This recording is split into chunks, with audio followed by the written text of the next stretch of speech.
fiscal consolidation program. We will strictly contain expenditure. That is our focus. We will also make good use of government resources and expand source of income. We have a very clear goal and implementation program. In the coming 3 years, together with the previous reduction, the cumulative reduction of 4 years will be 7%. The civil service establishment will be reduced by 10,000 posts this year. In relation to all personnel of executive authorities, legislature, judiciary, and district councils, there will be a pay freeze. All these programs will, within 2 years, restore fiscal balance. After that, we will have surplus in our operating accounts. We want to make use of reform and innovation to chart a new path for our future. That's all for my opening. I'll now take questions. If you would like to ask questions, please raise your hands when you're named. Tell us your media outlet. Please don't ask more than 2 questions. Over there on the far side, a lady in white. I'm from Now TV. In relation to cutting of public expenditure, there was a proposal for pay cut for civil service. Now you've decided on pay freeze. What are the considerations? In relation to reduction of posts, well, there will be 2%. There will be mega projects in the future. Will there be rehiring? And what will be these posts? Well, previously there was the restoration of the hotel accommodation tax. Now you increase air passenger departure tax.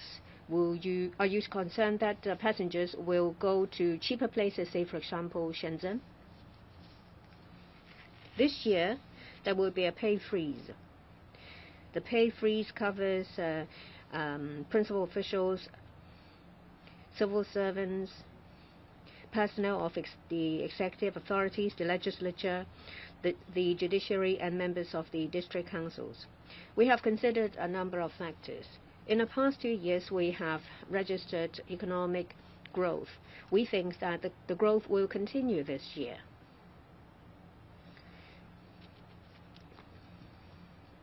With continued economic growth, the earnings of the general public continue to increase. In nominal terms, the amount of earnings of those who are employed increased about 6.9%. In real terms, 2.4%. The labor market is still tight. We have a low unemployment rate. I believe that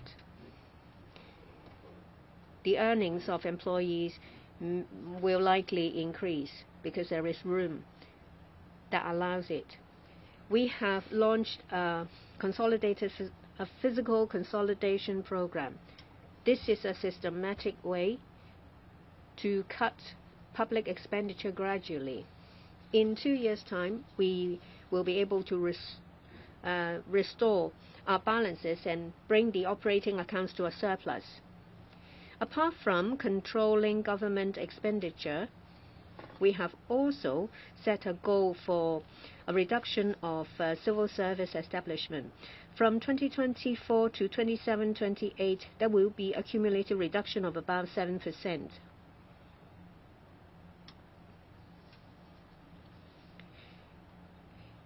Within this year, we will be able to cut about 10,000 posts. We have a combination of policies. You can see that public finances will stabilize and it will become sound again. We have taken a number of factors into consideration. We think it's appropriate to propose a pay freeze. You also asked a question about air passenger departure tax. We've done some research. Our airport is, after all, very competitive. Every day there are about 200 destinations and 1,000 air movements. We have connections with other places in the world.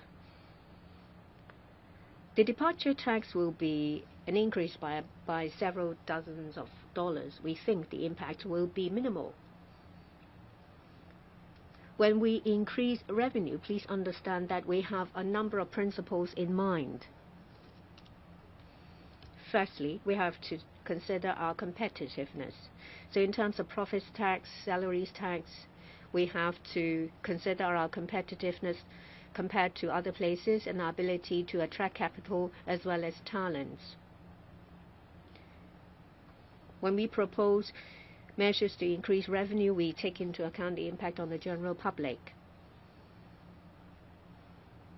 Previously, there was the hotel accommodation tax.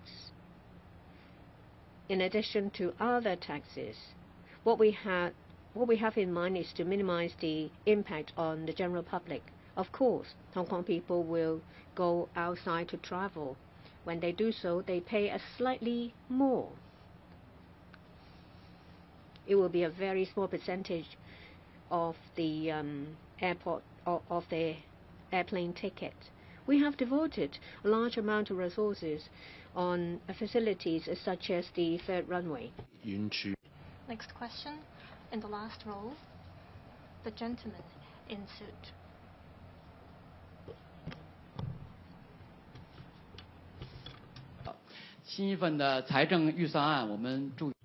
In the new budget, we noticed there is the reinforced version of Fiscal consolidation program, and you want to make use of innovation and technology to develop the economy. I would like to say this. How do you balance a cut in recurrent expenditure while increasing input to innovation and technology? Would there be a reinforced version of resources devotion to INT? Thank you for the question. You are from CCTV. We launch a reinforced version of the fiscal consolidation program for a number of reasons. The main reason is to contain public expenditure. We want to, in a suitable manner, increase our revenue while making better use of government resources. We have set a very clear pathway and goal. Say, for example, all the way to 27-28, the cumulative reduction in recurrent expenditure will be 7%. The civil service establishment will be reduced by 7% as well, which is quite considerable. This year, there will be a cut by about 10,000 posts. Under the reinforced version of the program, we want to make better plans for government expenditure. We have put in place a number of endowment funds for various projects. The endowment funds have been operating outside the government account. We have made some adjustments and we have done some research. The endowment funds are set up for different reasons. Some are set up through administrative measures, while others are through legal means. We have conducted a stocktake. We realized that there is about $180 billion in balance in these funds. So for the funds set up through administrative means, we have set aside the amount they need for operation in the coming 5 years. The rest is brought back to the government. This is to make better use of government resources. Thirdly, under this fiscal consolidation program, we issue bonds mainly to support the development of the northern metropolis. It's an investment for the future, for infrastructure. In the coming 5 years, the expenditure on public works will be about $120 billion. In the past, it was about $90 billion. We plan to spend a bit more.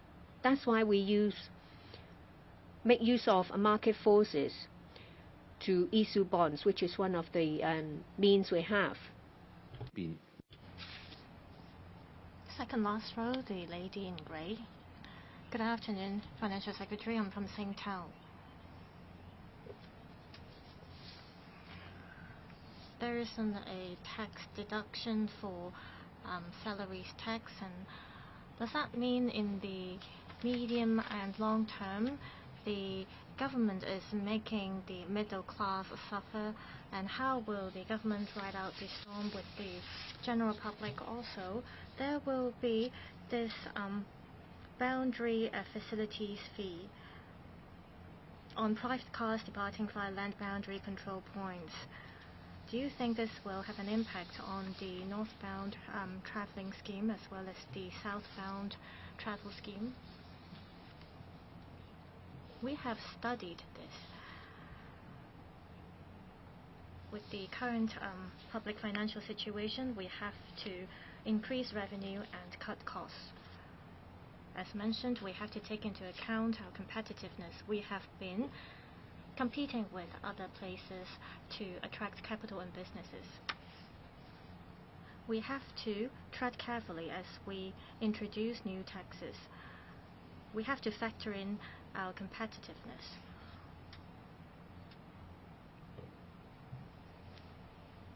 We try to minimize the impact on the general public as we introduce taxes. However, some impacts might be inevitable. As you mentioned, we are going to introduce this boundary facilities fee on private cars departing via land boundary control points. We have devoted a lot of resources on building the boundary control point facilities. We hope to adhere to the user pays principle as we introduce this tax. We have asked the relevant policy bureau to carry out a study so that we won't pose too much impact on the traffic, which might affect people's travel.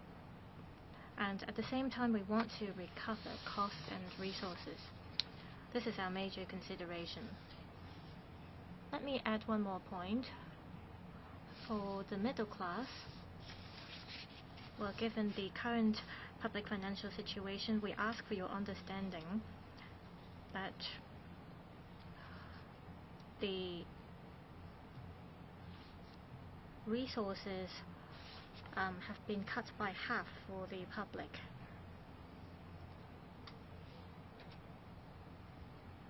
The gentleman in grey with glasses. Questions from the South China Morning Post. Firstly, could the government provide further details on the legalization of basketball betting? What is the time frame for this, and how much money would the government expect to gain from this measure?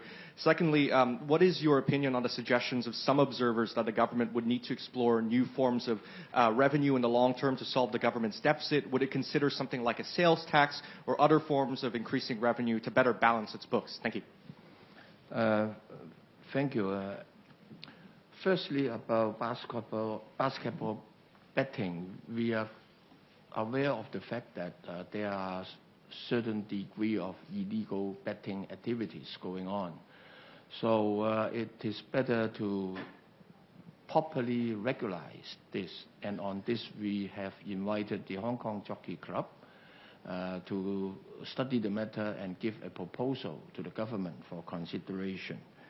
Currently, the rough estimate, depending on the final scheme, rough estimate perhaps every year, if we are going to introduce betting duty to regularize basketball betting, that will give us about 1.5 to 2 billion Hong Kong dollar in terms of revenue. As to your question about the possibility of introducing a new form of tax, our guiding principle is that in considering any revenue measures, particularly tax-related measures, we have to pay regard to the following considerations. One is the competitiveness of Hong Kong in terms of attracting investment and talent.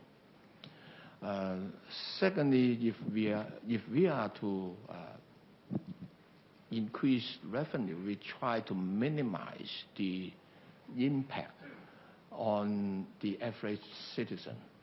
So that is the guiding principle we have. And at the moment, we have no intention to introduce any form of GST or sales tax.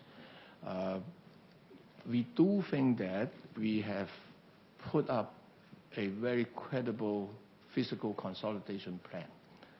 On the one hand, we increase some revenue, which would not, the measures would not impair our competitiveness.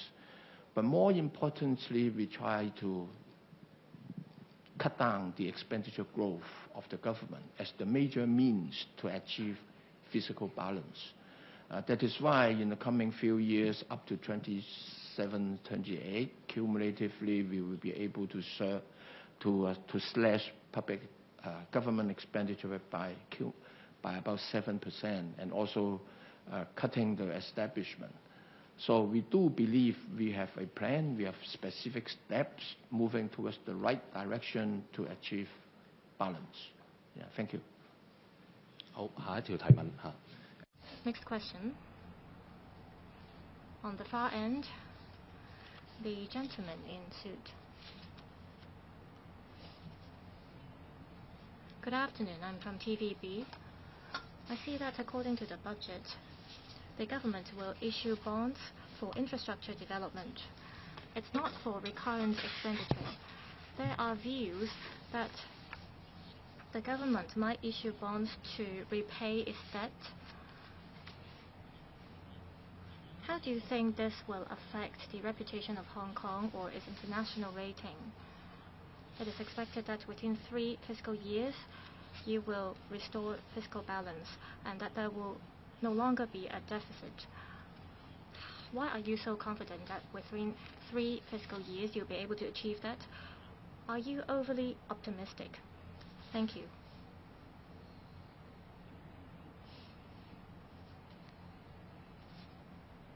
The government has been issuing short-term bonds.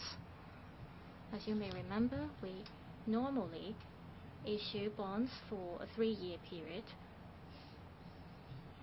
This is because the interest rate is lower for short-term bonds.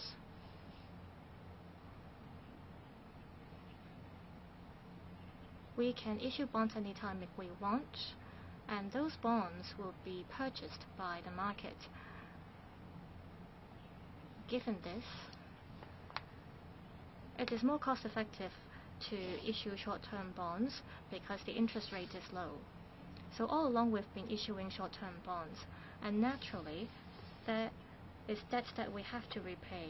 This is kind of a financing measure in the business sector.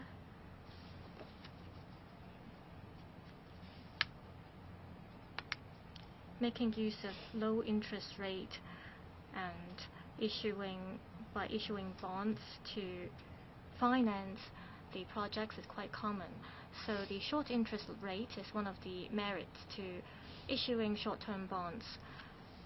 We're going to develop the Northern Metropolis. We are going to devote many resources in the preliminary stage, and we will only recover costs at a later stage.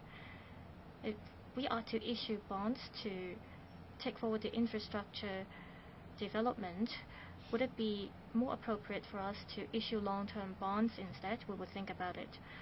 In relation to the operating account, we will restore fiscal balance within 2 to 3 years. The reason is that if you look at, even with the volatility of fiscal cycles, we have been getting stable tax revenue. We have a strong resilience in terms of our economy. When we encounter economic headwinds, some sectors may be hard hit. However, some sectors should fare better. For example, for the catering industry, it's been quite challenging for them. But for the financial industry, it's quite good. So overall speaking, we are quite resilient in terms of our tax revenue. Also, under this fiscal consolidation program, we are going to slash expenditure as well as contain the civil service establishment.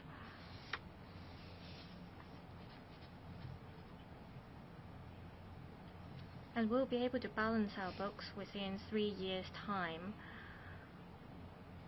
as we are going to restore balance for our operating account.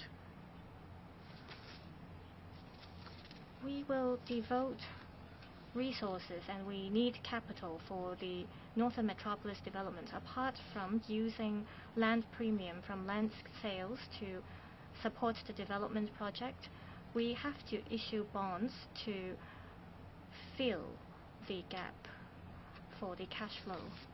排藍色衫。 The gentleman closer to me in a blue top. I'm from Tai Kung Pao.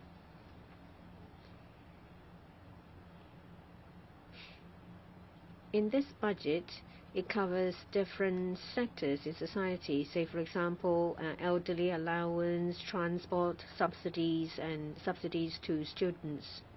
Is it the case that the government wants to make use of the budget to send out the message that different sectors will have to make contributions in times of fiscal deficit? And how do you plan to respond to the reaction of the general public? You mentioned about the $2 transport scheme. We have been collecting views from the general public and the Legislative Council. We now propose a fare of $2 or 20%. On one hand, we want to make use of this to control the extent of increase under the scheme, increase of expenditure. We are fully aware that the objective of the scheme is very good. It encourages the elderly to go out, see friends, and engage in activities, which is very good. We now propose an adjustment. This adjustment takes into account the policy objective and a control of the long-term expenditure of the scheme. We have struck a balance. We ask for your understanding. Next question. On the far side, in the middle, the lady with short hair and a white jacket. Yes, you.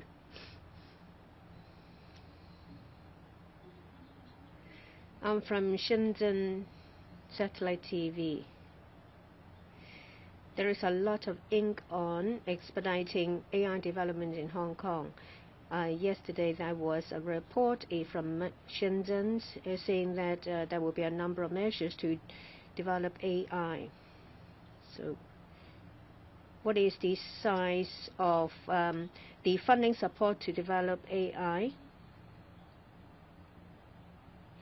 And in what specific areas will you focus on in the development of AI?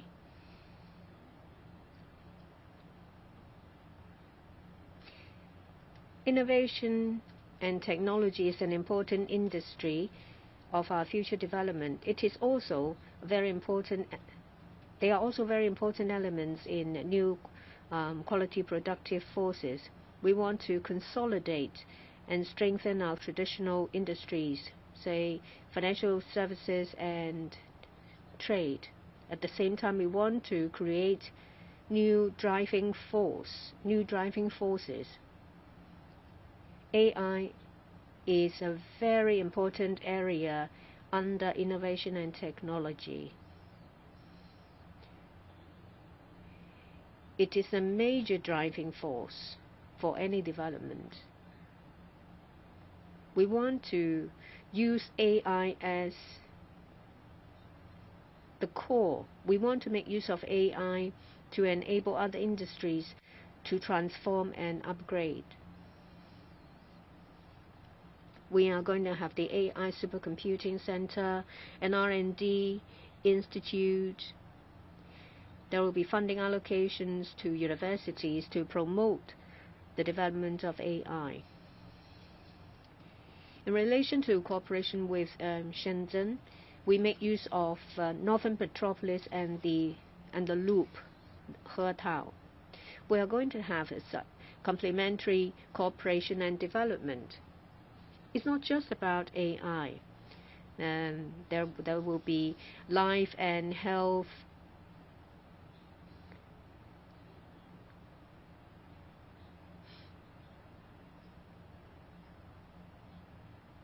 in the loop. There will be exchanges of important elements on different industries. So Northern Metropolis and the Hetao or Loop area will be very important platforms. We will work together with Guangdong province to try to get support from our country. Next question.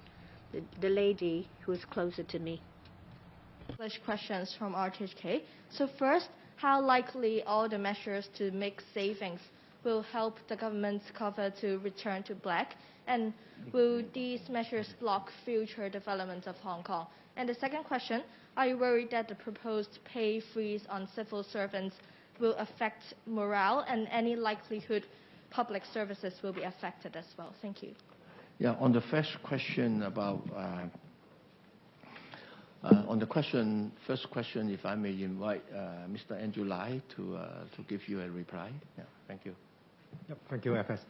In terms of the expenditure cuts program in the enhanced fiscal consolidation program, we are going to reduce government expenditure 2% each year in the coming 3 years. That will give rise an annual saving of 10 billion to nearly $25 billion annually in the coming 3 years. And it will contribute towards our saving program and help bureaus and departments to redeploy these resources to other more important areas. And it is one of the important measures for us to restore the balance in our operating account. And regarding your questions about civil service pay fees, being a civil servant, I think we understand the sentiment in the community. We are willing to work hard together with the members of public and also all sectors to promote the economic development of Hong Kong. Thank you. 好，下一條提問喺遠處。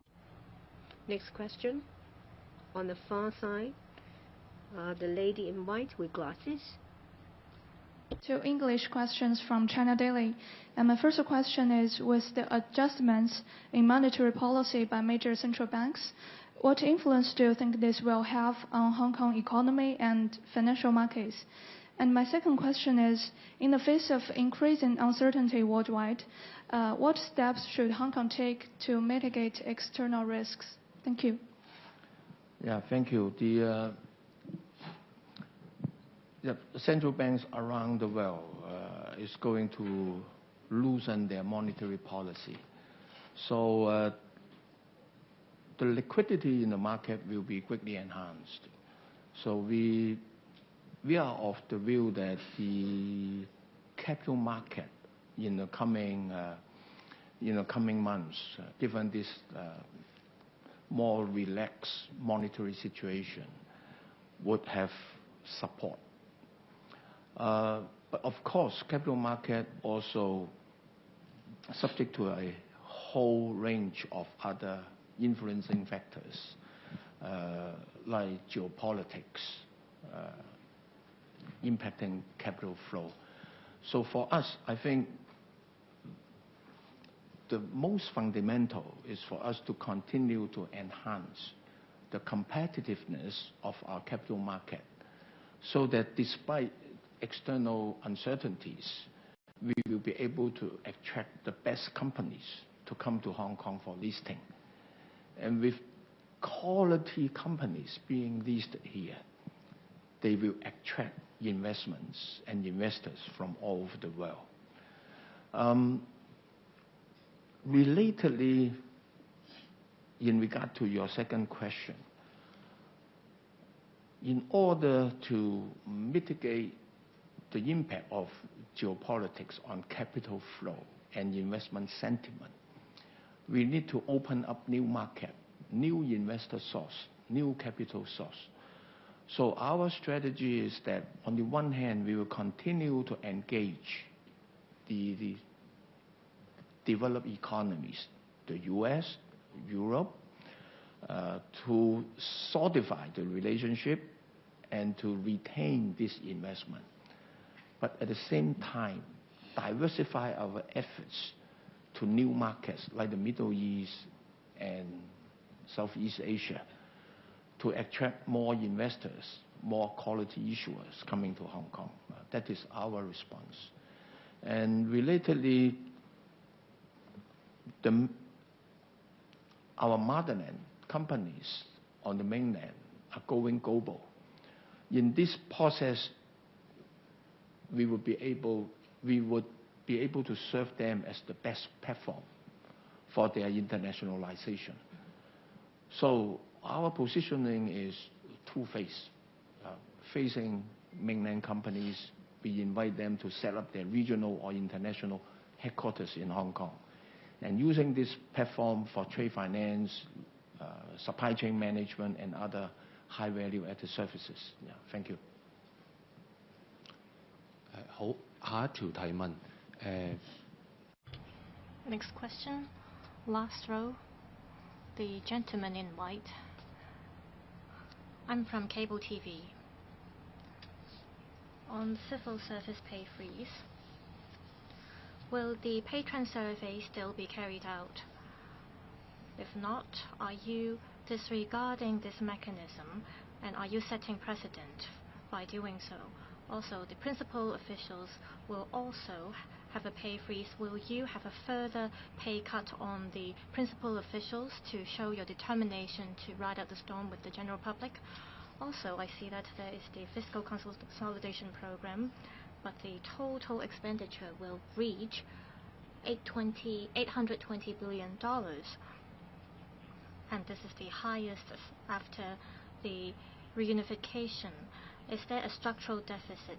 How do you convince the public that they should be confident about the future of Hong Kong and that you will keep the accounts and under control on pay freeze?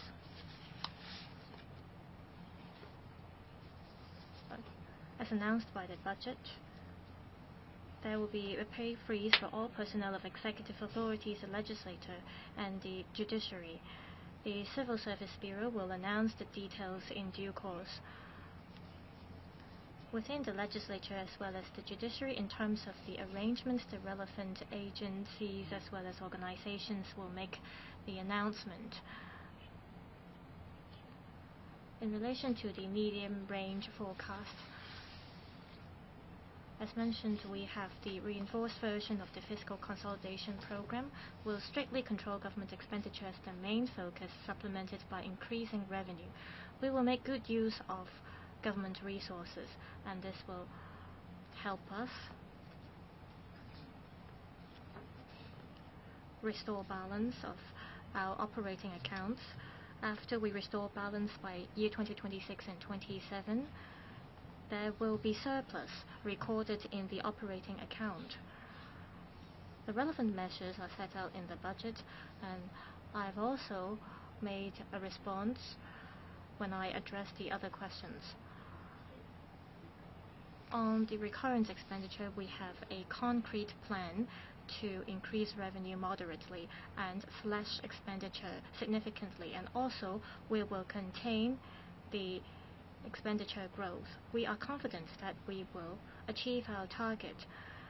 In relation to the capital account, it concerns mostly expenditure for capital works.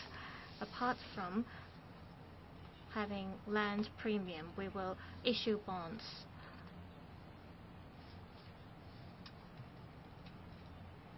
The debt to GDP ratio will be 16.5% after we issue bonds, and this is a healthy level.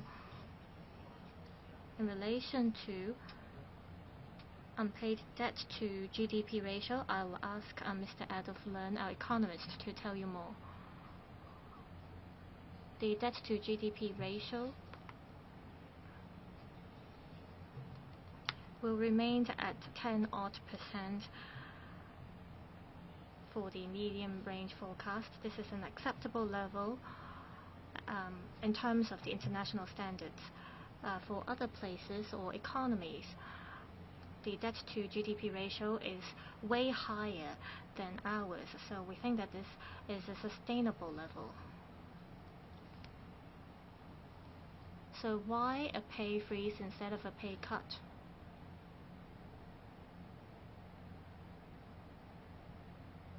The speaker is off the mic.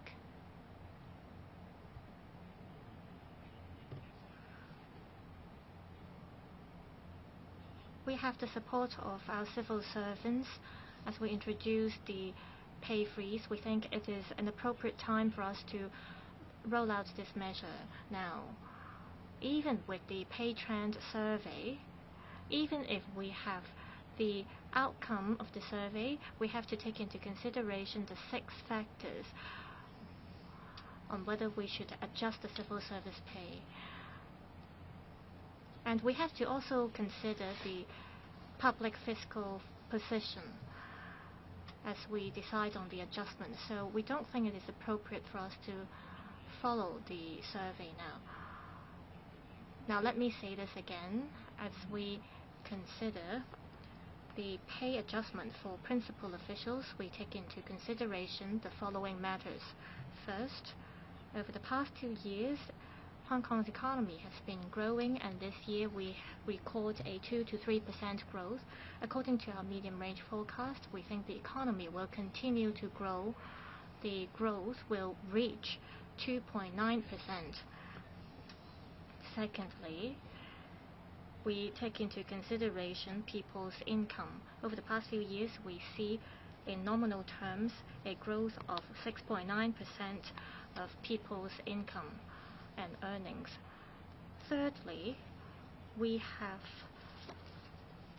introduced a reinforced version of the fiscal consolidation program. By year 2026 and 27, we will restore balance for the operating account, and we will return to a surplus then. With all these considerations in mind, we think that it is an appropriate measure for us to impose a pay freeze for principal officials. The last row, the lady over there.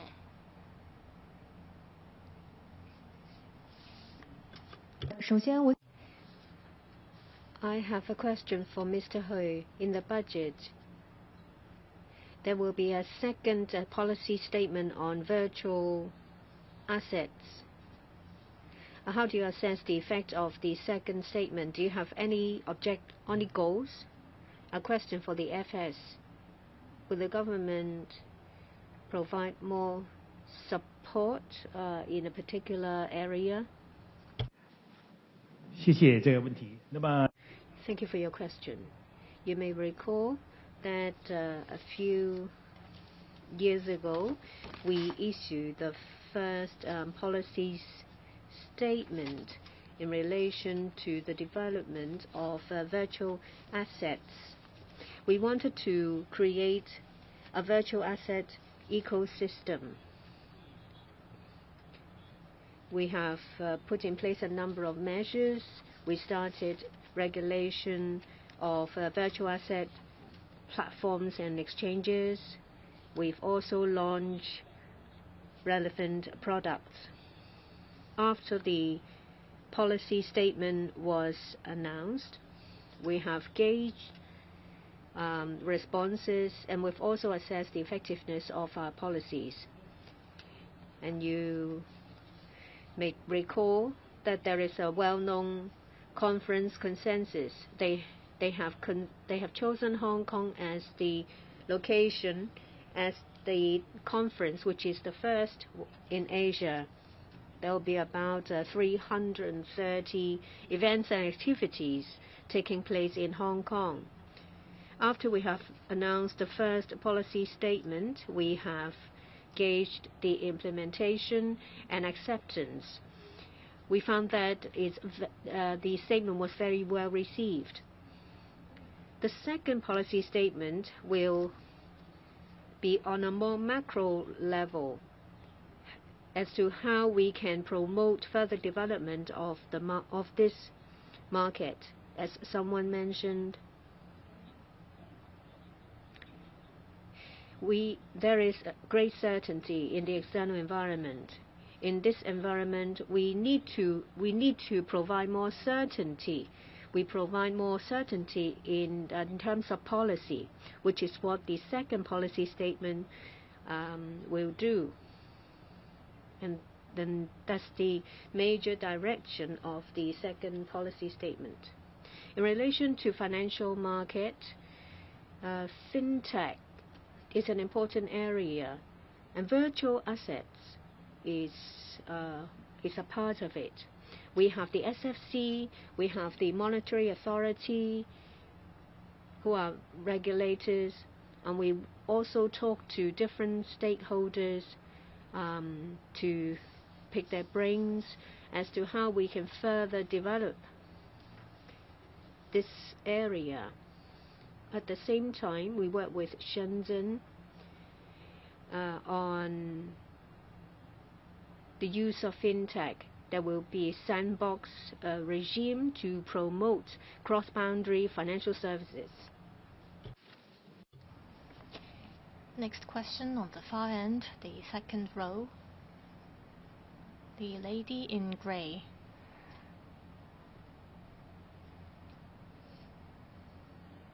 Good afternoon, secretaries. I'm from RTHK. I'd like to ask about the cancellation of the $2,500 for primary and secondary students. Why do you choose to slash this measure? Why do you cancel this altogether instead of reducing the subsidy? Also on the stock market, there's a large part in the budget about the financial development in Hong Kong. The transactions have been on the high side. The Hang Seng Index reached 24,000 points, and there have been about $350 billion of transactions after the announcement of the budget.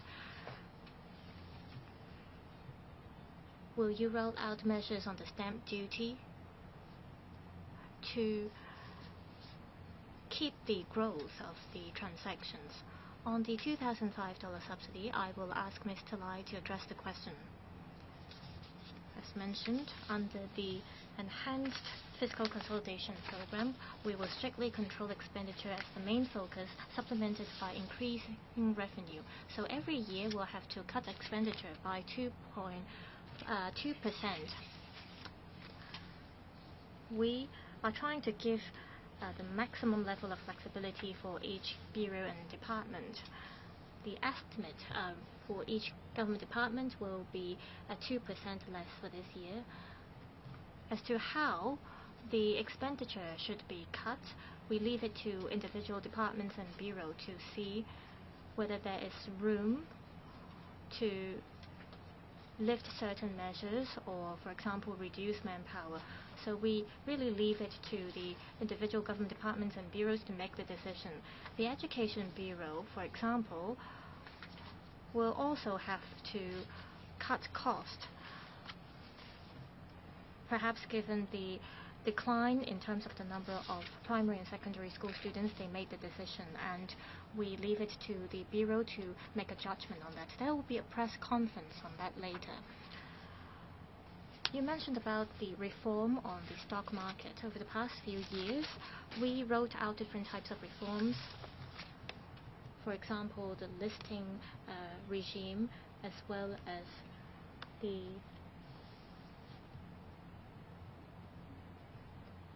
co-weighted voting rights. The target is that we want the financial market can move with the times.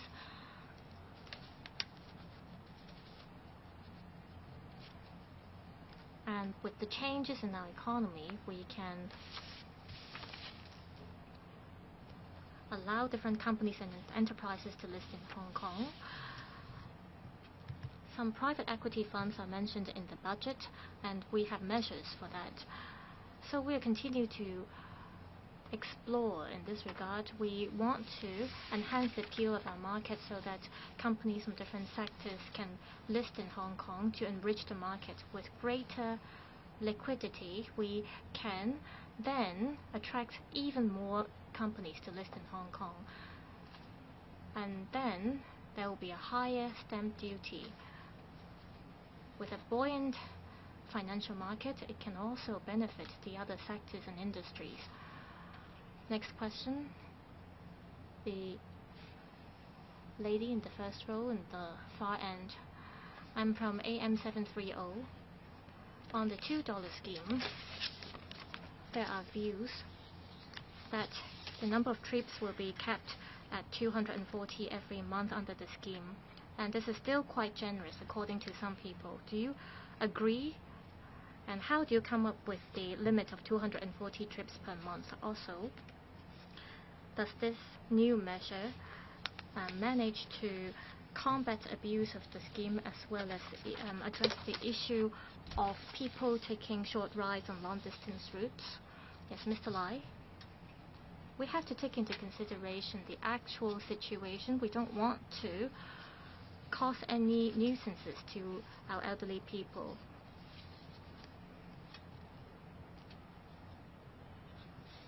People will get 8 trips per day under the scheme. However, you have to consider that some elderly people may have to change buses or change trains when they go out. So we want to leave a certain level of flexibility for our passengers. We want to be as lenient as possible. Next question. Closer to me, the reporter in blue. Good afternoon, I'm from Meng Pao.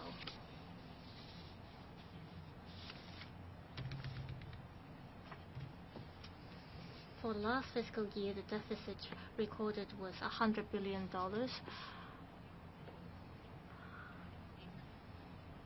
For recurrent expenditure, you have to spend within limits, and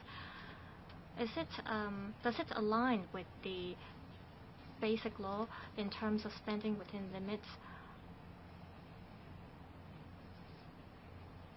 By the time you leave this post after the current term government, there will still be a deficit. Do you think you are leaving a mess for your future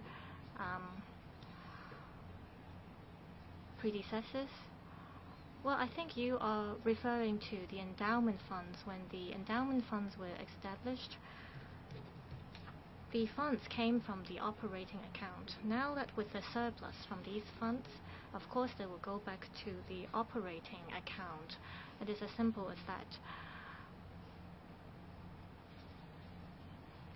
With regards to restoring fiscal balance, as mentioned, there are 2 parts to our government accounts. One is operating account, the other one is capital account.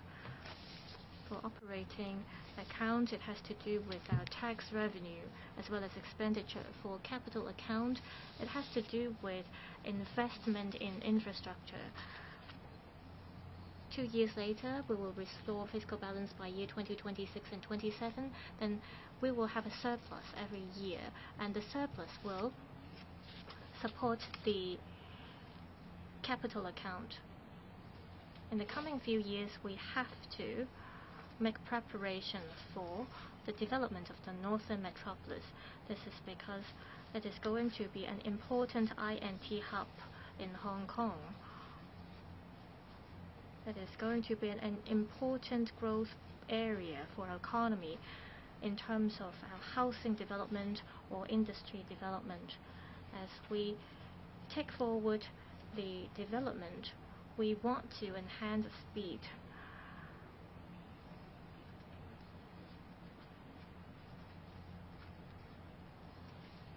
We are currently devoting a lot of resources into the capital works as well as public works projects in the northern metropolis. It is only at a later stage that we will be able to recover the costs. So we have to leverage the market forces. There are different ways to do so. It could be done through large-scale land disposal approach or public-private partnership.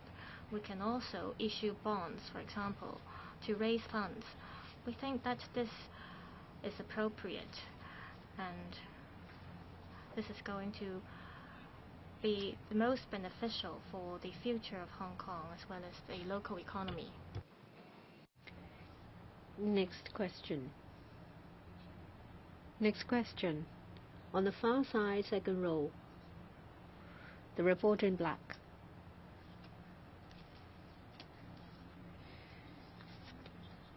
Just now, the FS talked about Northern Metropolis and infrastructure, its investment for the future. When will they bring actual economic benefit?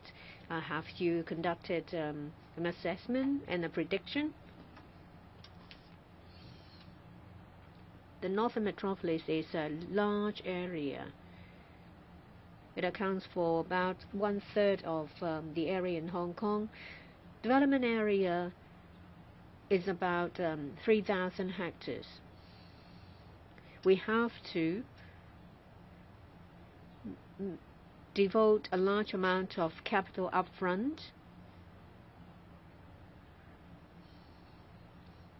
We have to form the land and have advanced preparations so that in the future there will be residential areas as well as areas for industries. We try to attract capital and businesses. From at the end of 2020, we have about 60 strategic enterprises coming to Hong Kong. In the new batch, there will be about 10. They will invest in Hong Kong about $50 billion, creating about 20,000 jobs. The benefits, say for example, the tax received will be realized shortly after that. We have about 500 new enterprises that will go to these areas, and there is a direct investment of a large amount.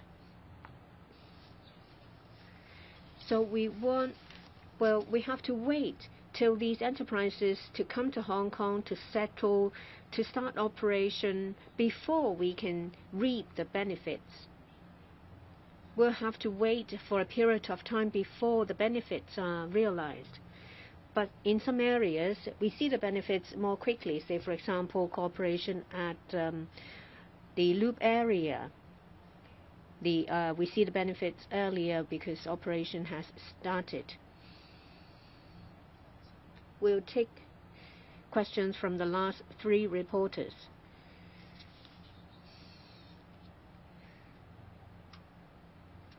The reporter in a shirt. I'm from tensions and the possibility of a trade war been factored into Hong Kong's growth target in the coming year and also in the medium-range forecast? My second question is revenue from land premiums last year is the lowest in 2 decades, and also for multiple years in a row it missed the estimates. With today's new estimate, is it an indication that land sales revival is unlikely, and how confident is the government to hit that estimate? And finally, this may be the first year since 1998 that Hong Kong's budget does not have a satisfaction rating from a reputable public poll. How will the government assess whether the public supports the budget? Let me invite our government economist to respond to your first 2 questions. Yes, on the issue of rising trade tension between China and the U.S., of course, it will have some sort of negative impact. But according to what we have done to adjust the situation, like, lowering our share of exports to the U.S., we believe that it should be manageable, and we should be able to manage the situation gradually and better. But at the same time, although there are some sort of rising trade tensions between two countries, but there are also other favorable factors supporting the Hong Kong economy, like the shifting of the global economic gravity to Asia, particularly to China. And the central government is now introducing a number of measures to support both the long-term growth and also the short-term growth. In the short run, they have a more proactive fiscal policy and also some more accommodative monetary policy. And in the long run, is vigorously promoting the growth of new quality productive force and also developing high quality growth. And these will all support Hong Kong's economic growth in the medium term from the demand side.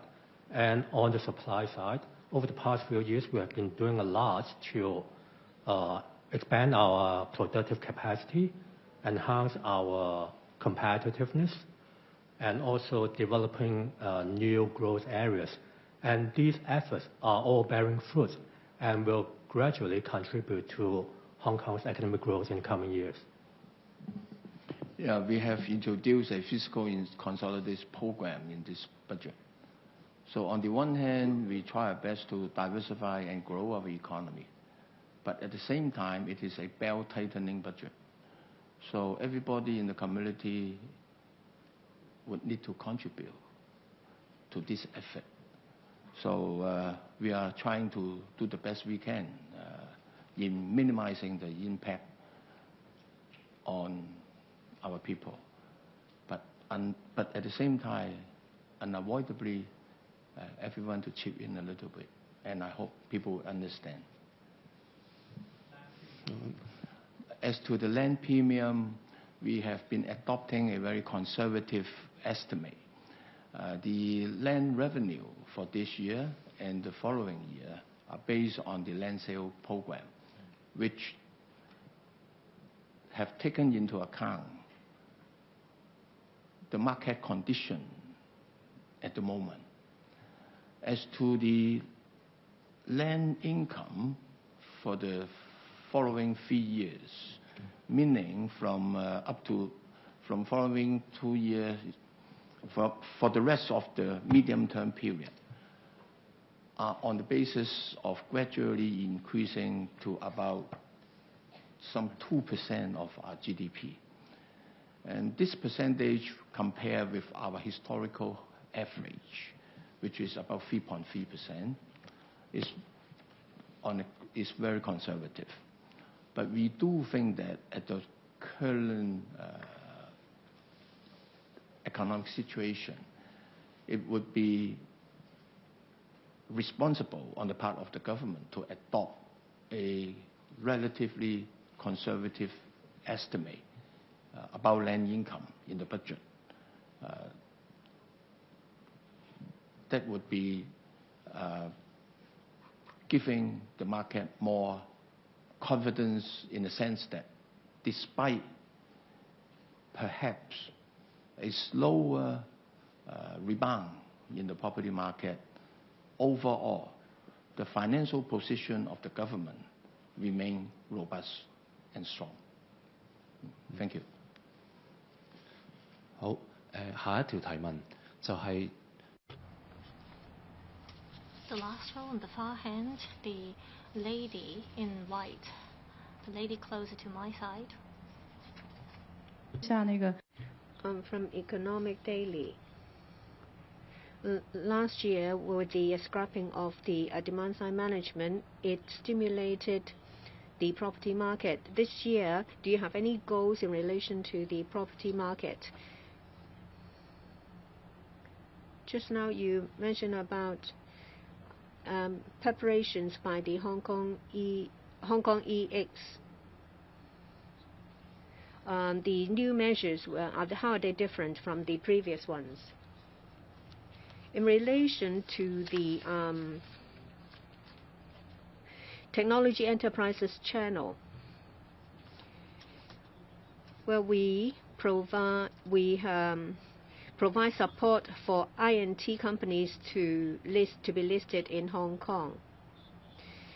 Before they submit the official application, they have to first seek advice in relation to regulatory issues.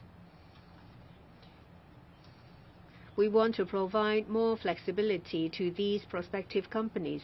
Before they submit their applications, we want to provide advice service to them so that they have an idea about regulatory problems. This enables them to make preparations. We want to facilitate them before the submission of application.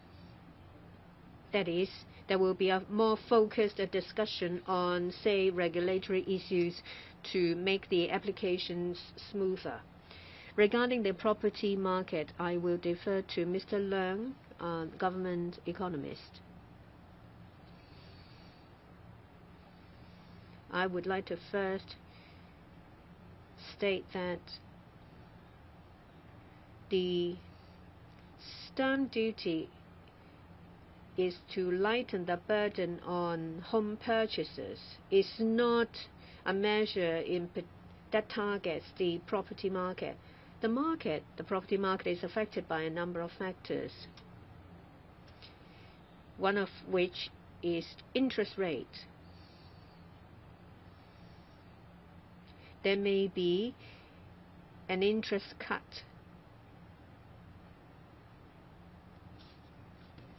The situation in the U.S. may increase uncertainty in the interest rate cycle, but we think that there will be an interest rate cut.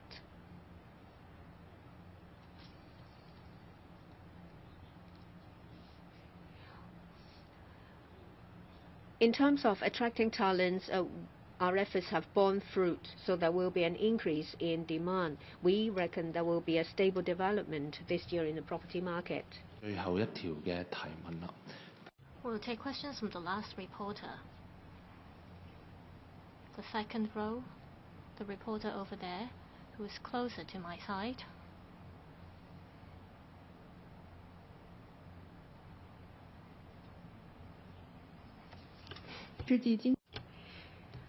I'm a newspaper from the mainland. Between 2018 and 2023, the government has devoted over $150 billion on INT. This time there will be another $1 billion on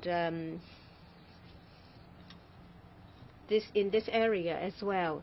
So how do you make sure that what you have devoted into these areas will in the end benefit Hong Kong?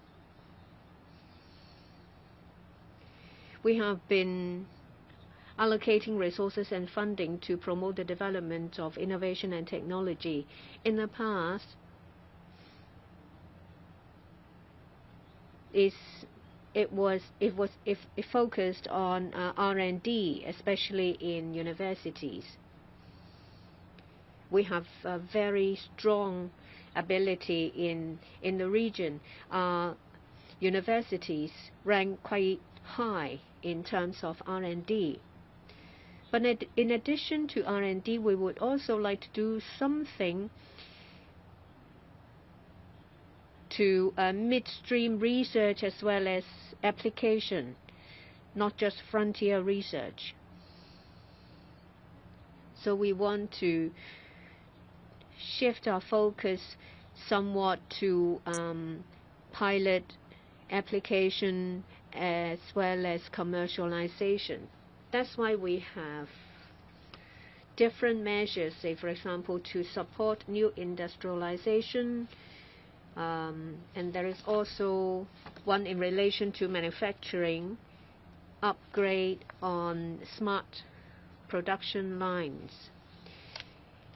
In Northern Metropolis and the River Loop, we will also attract INT companies to develop in these areas.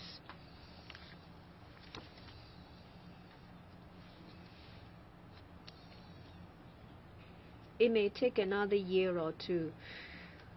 About a year ago, when we launched the development blueprint for INT, that's around 2023, it stated that we hope that the GDP contribution of INT will be about 5%, and we still go along this line. That's the end of the press conference. Thank you. Thank you. This is the end of the press conference. Thank you.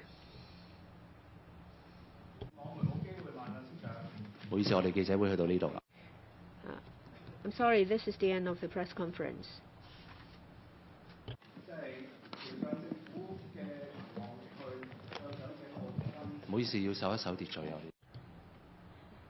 Please abide by our rules.